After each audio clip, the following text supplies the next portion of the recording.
Hello and welcome to your daily oracle reading for Friday, October 9th, 2020. I'm Linda the Lightworker. I make these daily videos so we can all stay on our purpose-driven path, living one day at a time, saying really nice things to yourself.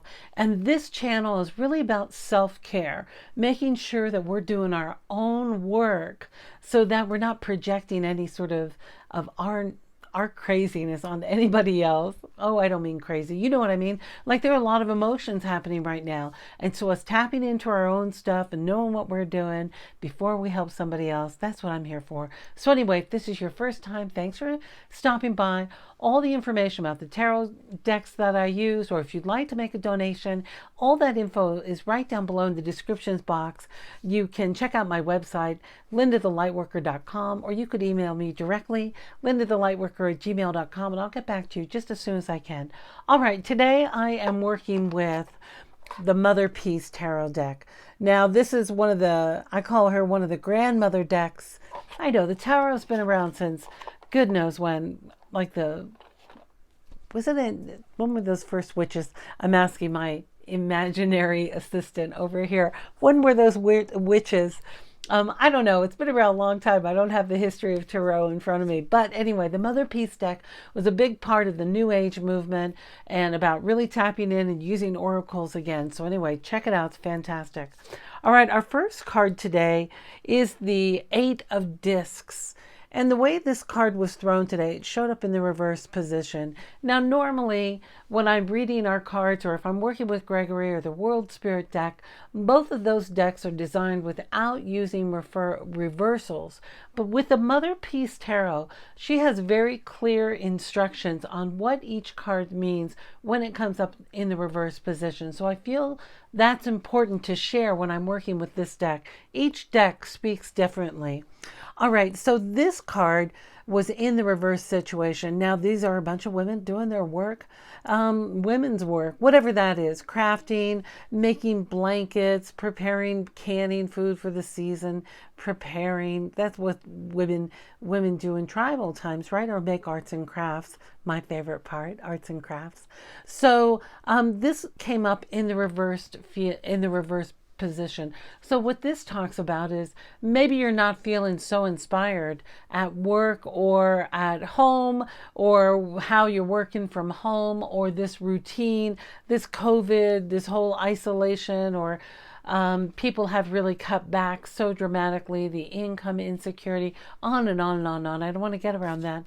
But, you know, you might be feeling uninspired or missing connecting with others. You know, some of the best friends I've made in my whole life have been from working environments. You know, when you can really work with somebody and you're making the same sort of thing and you're joking and having a good time and you have that easy collaboration, maybe you're missing that right now. So this card talks about you not feeling inspired. So what's not inspiring you? Okay, Spirit's saying, we're going this way. And here I come. All right, what's not inspiring you? Is it your setting? Is it this lack of collaboration? Collaborating with others is one of my most favorite things.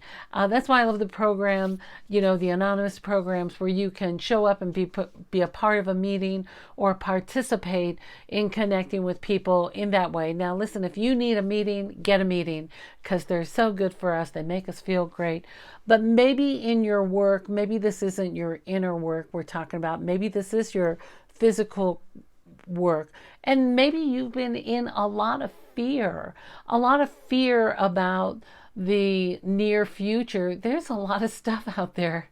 You guys, it hasn't been easy. It's like, woo, woo, woo, like we've been just dodging all these energetic bullets. So how do we maintain our own equilibrium?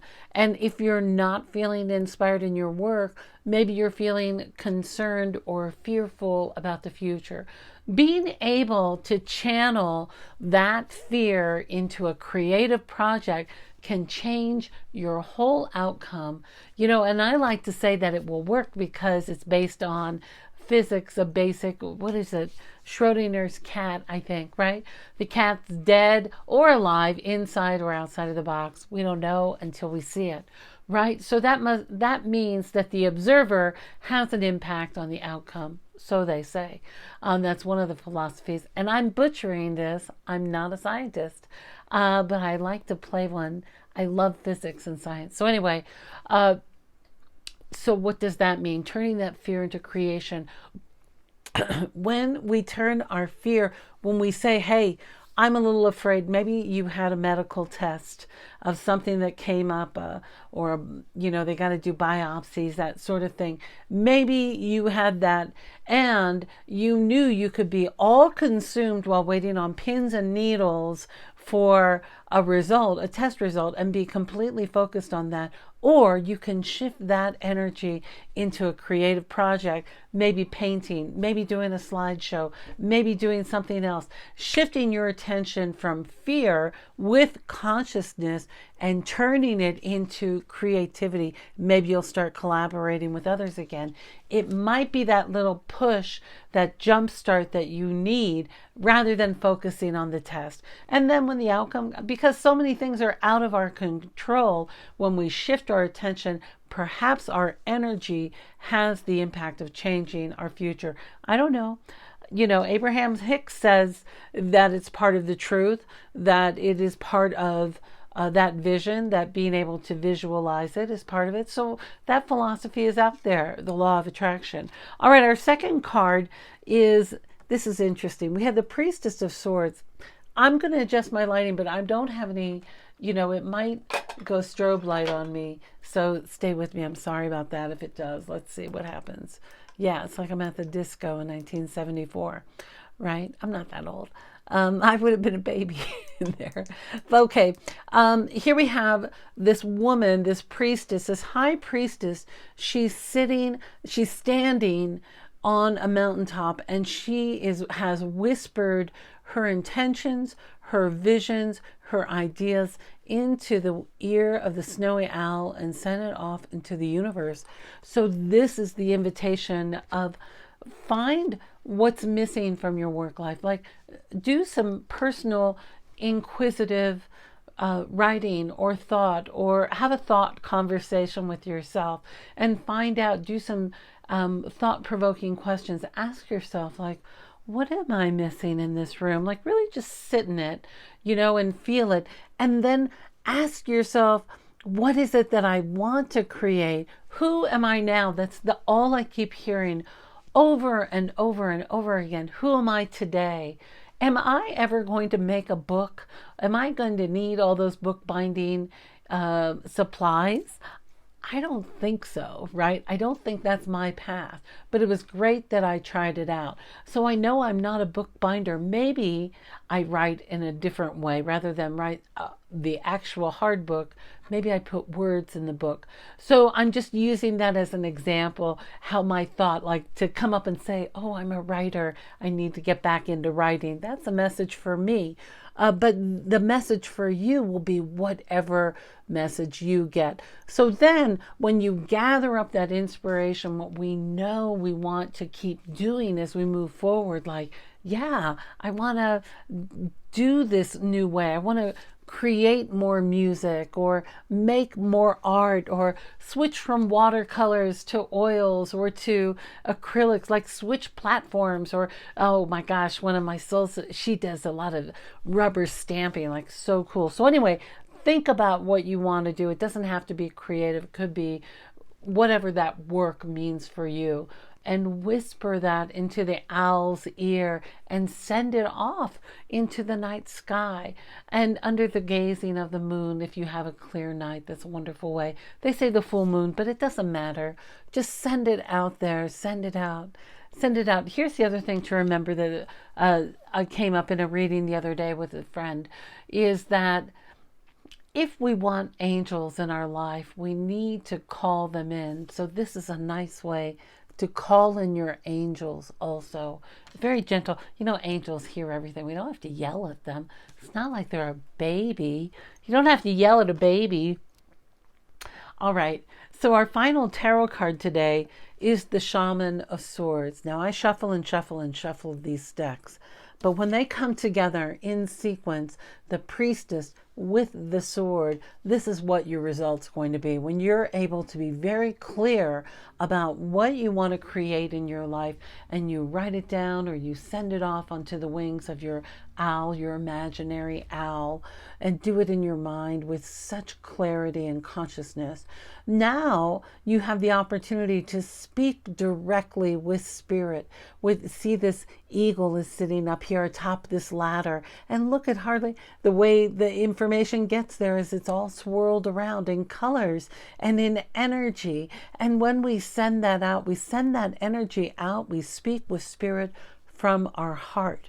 So be true to yourself, be honest with yourself. This is a conversation only for you and God, spirit, your higher power, source, whatever words you use to Heavenly Father, Holy Spirit, whatever. There are a lot of words out there. So whatever that connector is for you, connect from your heart chakra and allow that heart to be open and clear with your throat so that you're just able to sing that energy outward. And if you're able to do any chanting with it, chant it out. But know that you are in direct dialogue with spirit. Spirit's listening, ready to receive. So, wow. This is all so powerful. What a big day. Let's get to our final card because it's all going to pull it together. Today I'm working with the wonderful Denise Linn Sacred Travelers Oracle deck. You know I love it. There are 52 cards in this deck, and that info's down below. Look at what we get here. You got the Solitude. And it says, in silence, peace prevails. And look at how that direct light is just beaming down onto her, just showering her with energy and love and divine grace. This is an inside job. This is a job between you and whatever energy, whatever you call God, or however you identify that. All right, my dear, sounds like a great day. Be good to yourself. Remember to drink a lot of water, especially if you're doing any sort of like toning or sound healing or chanting or really going deeper in your practice, because when we open up more, all sorts of things, our adrenals open up, our pores open, our cells are listening, we can go really small, we can send that energy out large.